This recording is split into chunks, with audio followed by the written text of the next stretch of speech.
Hey everybody, it's Tom Foster on the World of Marketing, and today I've got some special guests from Ruby, receptionists. I've got Emily and Matt here with me. I got a twofer. So I got a special deal. And first of all, Emily and Matt, thank you for joining me on our podcast today. Thank you so much for having us. Yeah. Tom? A little bit about Ruby, those of you that don't know. Ruby supports more than 10,000 businesses with live virtual receptionists and 24/7 chat services. But the big thing that they do is 100 little things that help owners cultivate great relationships with clients, from first impressions to lasting loyalty. We're like the modern version of a handwritten thank you note, something you do because it's the right thing to do, not because you have to. We give your clients the personalized service and interactions they deserve, making meaningful connections that help your businesses grow and thrive. From virtual receptionists, the greet callers, transfer calls, take messages, book appointments, and perform intake, to 24/7 live chat with specialists that engage website visitors, answer FAQs, and transfer leads to your firm. That's a lot. Ruby is the dedicated teammate that makes each conversation better for you and your clients. How does that sum it up, Emily and Matt? Does that sum up Ruby pretty good for you? You like that? I will say we're now at over 14,000. I believe that boilerplate might be a couple years old. Okay. Well, we update from 10,000 to 14,000. Well, great job there. Now, you guys, you're in the marketing department. Matt, you do content. Emily, you do marketing. You help with the website and do all the digital content. And Matt, you do content development for Ruby. Yes, we work together very closely on a daily basis, including working on our soon-to-be launched new website. Hopefully, actually later this month somehow, Emily. Oh, that's a big deal. Yeah. It's a big deal. It's been a long time coming. Yes. How long have you guys been working on the website? That's something near and dear to my heart, is building websites. So it's something I know a little bit about. Well, I think, it's so interesting as people who do this for their day job. I think we at Ruby have probably been critiquing our website for well over 2 years. And we've been working on remedying it. I would say we kicked this project off about February of this year. So I think, it's fun to see the evolution of something be live and working and poking holes at it for so long. And now finally actually having a concerted effort to fix all the things we see. Is the new website, is it like hidden in a development environment that you get to look at, and it's not the live one that everybody else sees? It's not like, and so you're going to release it like one day soon. It's going to be the new website, and that's pretty cool. Yeah. So it's top secret right now amongst a small group of us, but one day we'll see the light of day for everyone to experience. So when is this happening? Do you have a date, a launch date? We do, but I don't want to jinx us by stating it publicly. So I'm going to say somewhere around the 4th of July holiday. Okay, hopefully very good. A little That's before. Okay. That's plenty of time. Yeah. Check Ruby.com in 2024 if you want to see the new website. So that's interesting. So what are the big challenges that you've had in doing that? Because that's your job, was working on the website, right? Yeah. What you do for Ruby? Yeah, I think, it's so interesting taking a step back. And I started with Ruby in November 2021. And so did a lot of interviewing of folks around the organization who've worked on the website and worked on the messaging for a while, as well as some of our customers, to figure out what is and is not working. As well as just looking at all the, the data that we have on a regular basis to see. And so I think the biggest thing that came out for me is we took a step back and actually look at how someone finds our website and what they hope to do on it. And that Right. seems like a very, very basic question. But we then designed like a whole map of how we would want someone to move through the website, whether they're just looking to get educated on all the amazing content that Matt and his team puts out across the blog and across our resources, like just trying to learn more about virtual receptionists or how to answer a phone call. So we designed a whole track and a whole journey for that. And then those are the, and then there are some folks who know they need help, and making sure that that journey is very, very clear to reach out to us. And then we also took a step back from an industry perspective. I think legal is one of our top industries. And so designing a journey for an attorney looking for help, but also some of our other industries to make sure that's very clear, and the purpose So of you created some why you're there. channels for people to go down. Yeah. Some, yeah. Well, very good. Yeah. Well, it's interesting because we are at the very beginning stages of doing that ourselves. Is relooking at, because it's been that's all we do is build new websites for our clients, and we're like the shoemaker, that doesn't ever get to wear the new shoes. And but we just had a big meeting about it, and it's something that we've got to focus on ourselves, is our own website. So I'm with you. But what are you hoping to get out of it? Like, what are you? Same thing. Yeah. I mean, really, it's we have similar clients, and we're trying to solve similar issues for our clients, right? And so that's a great segue, which is what we do together, and what Ruby does. Ruby, you guys are intake specialists, really, and you handle all aspects of intake, and it's more than just Ruby receptionist. So you just have the idea of a receptionist, but it's way more than that. So let's talk about that. Let's talk about, what does that mean? What does, when an attorney, because a lot of the people that are listening are attorneys and doctors, and so what can an attorney or a doctor expect when working with a Ruby receptionist team member? What can they expect? So I'd like to back up, Tom, if that's okay with you. And I think this ties into our website conversation as well. What we really do best at Ruby is client experience, customer experience, caller experience, website visitor experience. We were just talking about it now. We're all pros in digital marketing, but even those of us who work in this struggle to have a website, have a digital presence that really engages people, brings them in, delights them, moves them through, make sure that people don't just bounce off after visiting one page. That's something that I think attorneys struggle with, that medical professionals struggle with, that any kind of small business owner. Yeah, absolutely. Everything changes constantly. And it's more important than ever. I mean, we have a whole ebook about how your website is your new front door. It's as important to get that right as it is to, decorate your lobby, to put out the hot tea and coffee and snacks for people. You're making a comfortable, welcoming space for your visitors. That's the same thing we do on the phone. But really, it's more than providing a service to a business.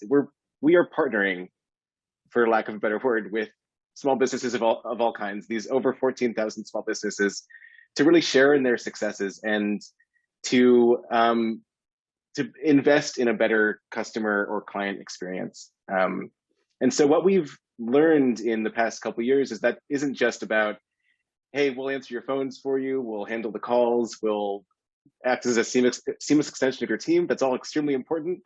But it's also, hey, what are you doing with your website right now? How are you bringing people in to your business? How are you making sure that you're setting the right foundation, and that you're helping people turn from one-time purchasers into long-time clients, into people who are not only loyal to your business, but who advocate for you, who leave great recommendations, positive reviews online, etc. And what we've learned through that is many people out there, super smart people, are trained, they're educated to do what they do best, whether it's practicing law, it's advocating for their clients, it's getting good deals for their clients, it's serving patients, it's saving lives in a lot of cases. They don't necessarily have the time or the expertise to build that great digital presence or to think about the client, patient, the customer experience from 0 to 100. So in addition to the solutions that we offer to our small businesses, we've also really been doubling down on educational content. And I wanted to talk a little bit about this lead generation playbook that we put together with you and open it up a bit, because we wrote a whole chapter about podcasts in that ebook, and here we are on a podcast. So I thought we could talk a bit about, before we get into some of this client experience and what Ruby does best, how some of these businesses can grow and attract people to them so that they have that really strong foundation for great client and patient experiences. Okay, let's do it. Cool. So marketing, it's fun. It's interesting. It's exciting. Well, it's interesting how, you're tying the two together, because a lot of times people are calling on the phone and they're sitting on the website at the same time. So it's really, great that you guys have recognized that, or they're sitting on the chat, right, on the website, and you guys are handling the chat. And so these two things exist together. People being on the phone, everybody's going to check out the website, and that's what people need to understand. And of course, we're trying to always beat that into them, is that it's not all about search. Some people look at the website and that's all about being on page one. And that is only of course, that is important for being on page one for those keywords that people are searching for you for both long tail and short tail terms.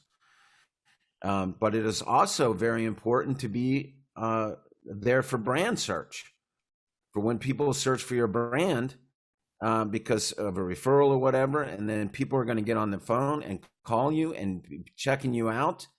But what you guys do to connect the dots is you have a great first impression, which is the critical piece. It's interesting because I had a conversation with a mutual client of ours. Client is my client, your client. That's what mutual client means. And he was trying to make a decision about you guys or somebody else. And I was like, well, think about how long you've been with Ruby and think about what a great job that they've done. And he came to the conclusion on his own that you guys have been so great that he's going to, stick around. So he's one of your 14,000, and congratulations to that. Because since I've known you, that has just grown phenomenally. And so outstanding work on that. And you haven't done that because you're doing a bad job. Well, that's the value of a really great relationship with a customer is, you'll see competitors come up, you'll see other businesses show up for the service or the product that you offer. And if you have a really killer offering, if you've built a great reputation in the market, it doesn't really matter where you rank or if you're offering the new and shiny features they are.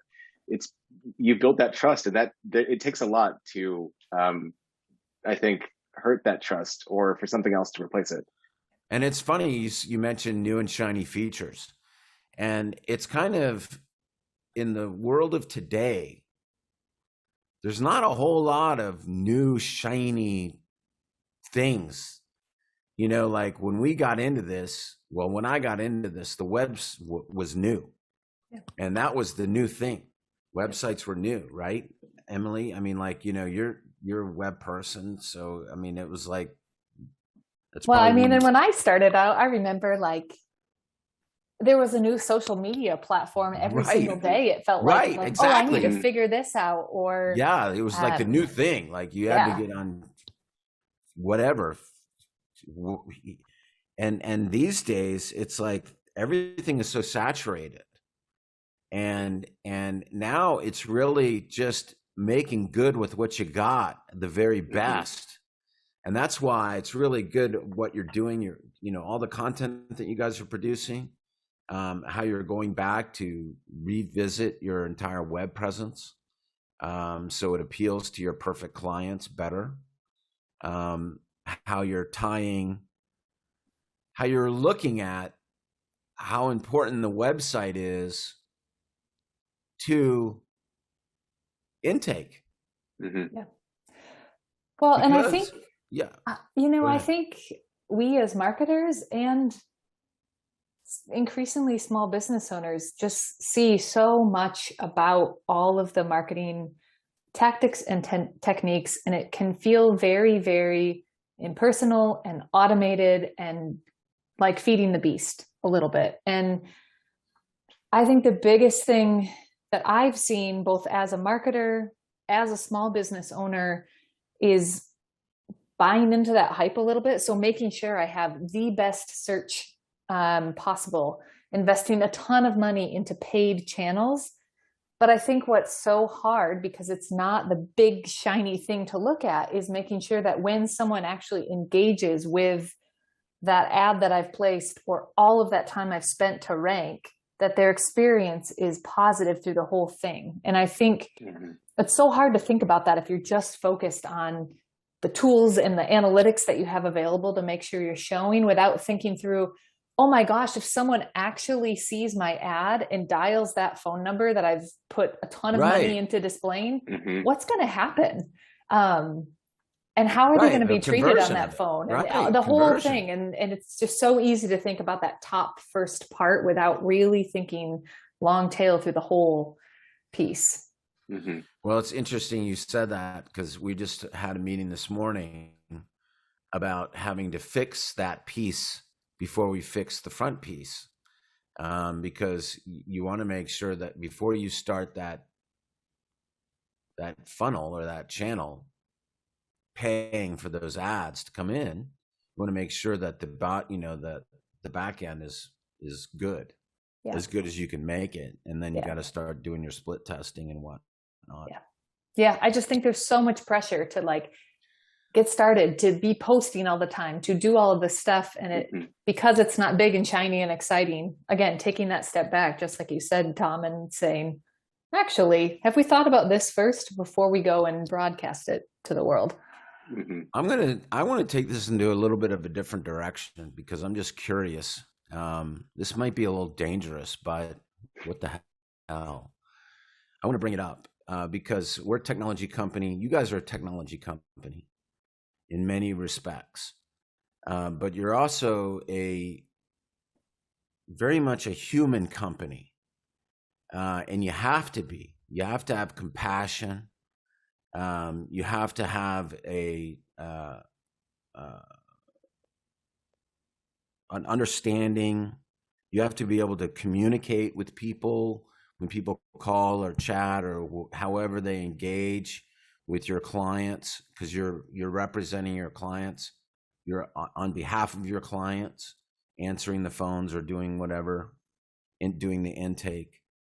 So AI is kind of the artificial intelligence is kind of the latest and greatest when we're talking about shiny new.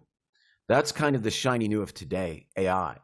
And AI is in content development, AI is in SEO, AI is in intake, AI is in web chat.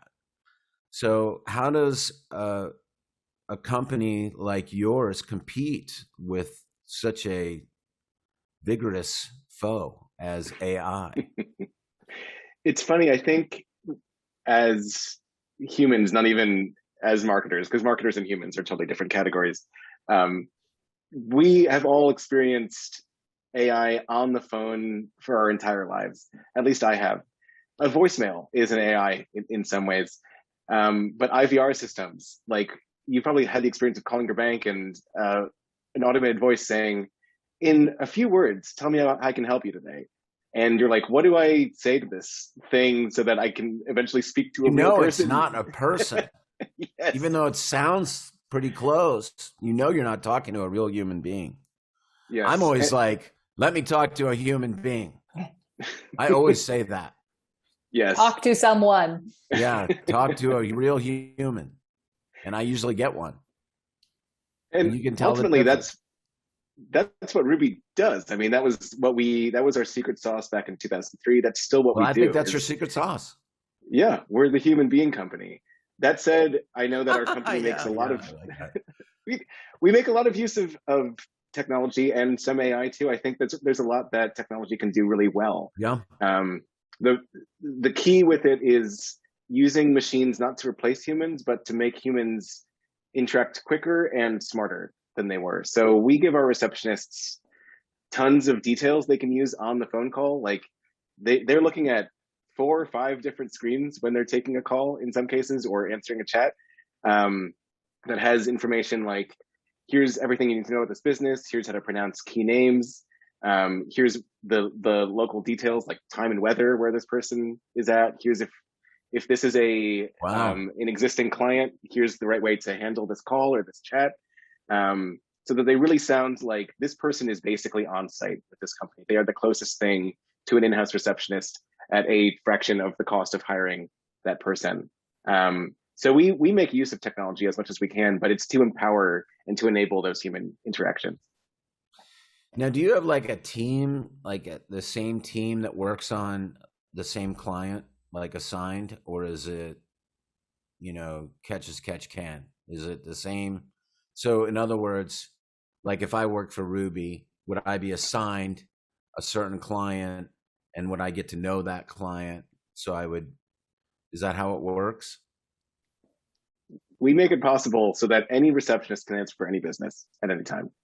It's a really unique model. I've never seen anything like it working for other businesses. That's part of the secret. Yep. Yeah. It's part of the secret of how you guys do your stuff. Yeah. I mean, I think if you use certain features, you might tend to route to a certain subset or others. Or for instance, depending on your time zone, you might actually interact with the same receptionist multiple times, again, because their working hours align more with your customers. But other than that, yeah, it's all, we want any single receptionist to be able to accommodate any of our clients. What is the best advice you would give to a lawyer or a business owner trying to grow their business through their web presence? Do you want to go first, Matt, or do you want me? Sure. I feel like we have multiple books about this very subject in our resource library, but I do think it comes down to basically do what you do best. You don't have to do everything. I've been a small business owner. I've had to market myself. I've had to chase people down for invoices. It's not a fun exercise wearing every single hat at your business. And so I think going back to our conversation about websites, ours was really built for a purpose back in the day. It was built for a rebrand and it served its purpose for a while, but you can't just sort of set and forget it. And that's what happens when you're doing everything yourself. You try to look for the best solution and then you're just like, okay, I'm getting this off my plate. I'm going to, again, focus on being a lawyer. I'm going to focus on running this medical practice rather than running the marketing program, developing new content, writing ads, placing bids, optimizing all of that behind the scenes. As marketers, that's what we do all day. That's I guess what we're best at. And it's a series of failing and learning from those failures. I think it's hard to have the time, but it's also hard to have the appetite. It's a lot of this is vanity. Like if you are putting together a blog post, you might get, maybe a dozen views on it. In some cases, you could be ranking really well for it, but the content might not resonate with the audience you're trying to get. It might just not reach the people you're trying to reach, or there are 8 or 9 blog posts that are better than it and have existed for longer and have more backlinks, or that more people are working on. But you have to just kind of keep getting back up, and putting your best foot forward, but knowing that you don't have to do it alone. There are people out there who do this for a living, and who can fight those fights for you. Yeah, Yep. I would agree. I think it's building that team. And I know that takes time and trust, right? Like ultimately, if you're building your own business and trusting someone else with a component of that, like that's a huge leap. Again, as a small business owner myself, I struggled to do that, even knowing all the different parts and pieces, and like that I didn't have the time to market my own business, to the nth degree. And you're a marketer. Exactly. It was like, what? And that's then what you're trained to do. Yes. And then in this case, I had to be like, I really actually need to focus on honing my craft here and being an owner and the quality of my product, et cetera, and getting help sometimes on some of those other aspects, finding whether that be technology or people, it was a different thing depending. And then I think the other advice I would give, at least when it pertains to marketing, is to have fun. Matt and I were talking about this before the call a little bit of, I can imagine, I'm not a lawyer, I don't own a medical practice, but there's some weight that comes with those types of work. The work is very, very meaningful and impactful. And marketing is the same, but also because we can try and test and adapt and move, like there's a little bit of lightness and funness to it and testing things out. And so I think, again, as an owner of a business that has weight and impact, to also test a few things and maybe have some fun and joy in the marketing side of things, or find a partner who's willing to test, right? And that's the fun part of it for me as a marketer as well, is that like nothing is set in stone. It can be changed and adapted until you figure out what works. I find that there's two kinds of clients in the lawyers and the doctor in any business, but really the lawyers and doctors. Lawyers, they go to law school to be a lawyer, and then they find out that they've got to market themselves, and they're like, what is this alien thing, marketing? And some of them, and it's about a third of them, love it. They're like, I love this marketing stuff. Give me more. And I think about 2/3 of them loathe it and can't stand anything. They don't understand it. They don't want to have anything to do with it. They just want leads and clients and just to flop in their lap, and they don't want to have to do anything for. They'll pay money, but just don't explain it to me. I don't care. I just want it to work. Mm-hmm. Do you agree with me? It's interesting. I mean, having written for many, many lawyers over the course of my marketing life, yeah, I think about it in terms of rainmakers and producers. Rainmakers, in my experience, tend to be like, we're going to get the client in the room, we're going to sell them on our firm, we're going to tell them how great this legal service is, and then we're going to leave it to these guys over here to take care of their case. Super important role for attorneys to play, and I think something that doesn't get spoken about in that industry. The rainmaker lawyer. Yes. Right. Rather than the sales guy. And right. Yeah, right. Absolutely. Yeah. And the connection maker, the representative of the firm. Having written for those kinds of folks, I completely agree. They're basically marketers they're moonlighting as marketers. They're like, I could do this if I had the time. If I had the time to do it. I've worked with several people in mergers and acquisitions, because that's a very relationship focused, conversation focused field of law. Interestingly, same with intellectual property. I think that's where content marketing and law tend to overlap a ton. Is we're really focused on the thing itself. What are we putting out there? And let's hone the details of it. But having worked for like people like divorce attorneys or like estates and trusts people, it's like, just bring me leads. I don't really care what you're saying too much. So I do think there's a kind of attorney who fits into those categories, and it's also what area of the law do you practice. But there is a personality thing to it as well. what's your appetite for putting your face on things? There are definitely those lawyers who they spend all day, recording commercials for, were you in a car accident? I'll put my face up on They this love billboard. that. They love that part. Yeah.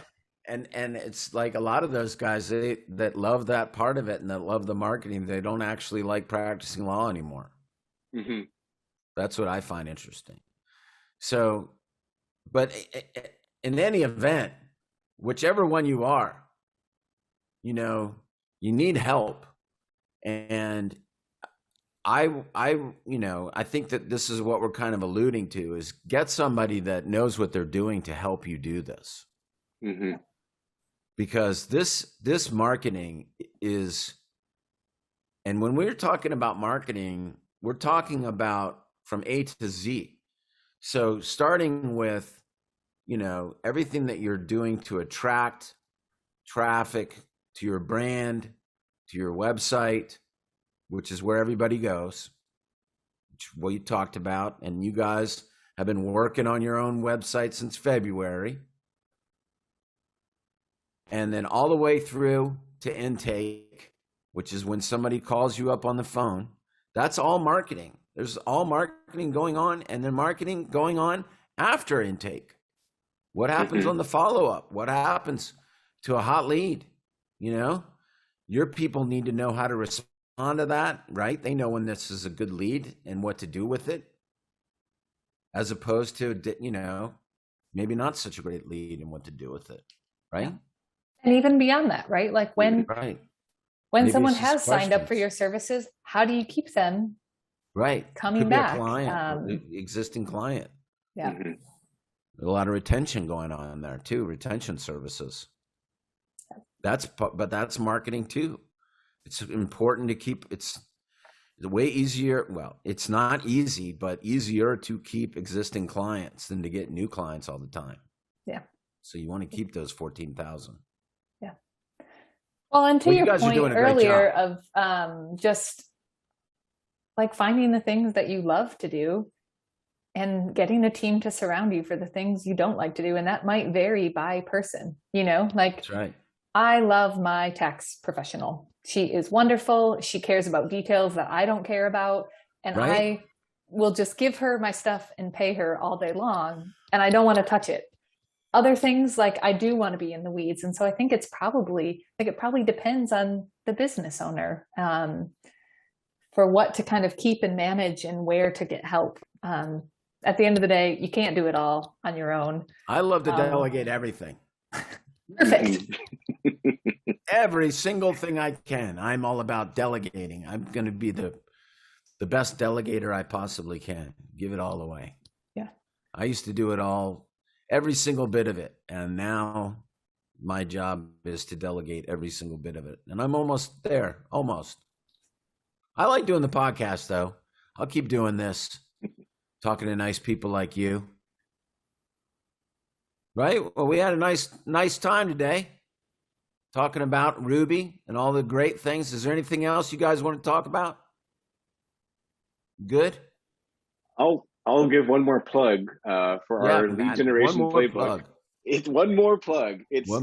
So we put together basically a tasting menu of digital marketing tactics, getting back to what Emily was just saying. So you can look through stuff like content marketing, email, newsletter marketing, social media, pay-per-click, website marketing, SEO, podcasts, even live streaming.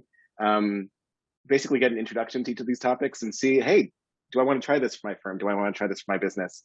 Along with some tips about finding the right vendors and what to do next.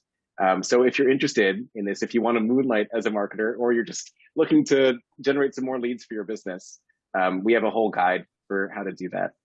How do you get that guide? You go to ruby.com and you search lead gen playbook, or let me get a succinct link. Yeah, let's put a ruby.com/. link in the description. Yeah, I will do that. Yeah, you'll send me a link and we'll put a link in the description here for everybody. That's the perfect way. And we'll put it up on the, but other than that, it's what is it called again?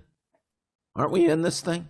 You are. Yeah, you are the podcast expert. We are the podcast lead generation expert. That's playbook. Right. Lead generation playbook on ruby.com. And you got your new website coming out maybe July 4th. We'll see. Or soon thereafter. How about that? Well, guys, it was good talking to you again. Feel like we're old friends. We've had a couple of conversations, and I can tell you that we've had a long, great relationship with Ruby, and we appreciate the partnership and the relationship. And like I said, we have many mutual clients that all say great things. You're the number one place that I tell everybody to talk to when they have an intake issue or otherwise. I mean, even if you got somebody answering your phone, you should use Ruby, because you guys are just such pros at it. It's so much more than just answering the phones that you guys do. And so, great partner to have, great people to work with, 14,000 and growing. Great job there. And I appreciate your time today, Matt and Emily. And it's been Tom Foster on The World of Marketing. Thanks, everybody, for stopping by. Have a great day. Hang on, guys.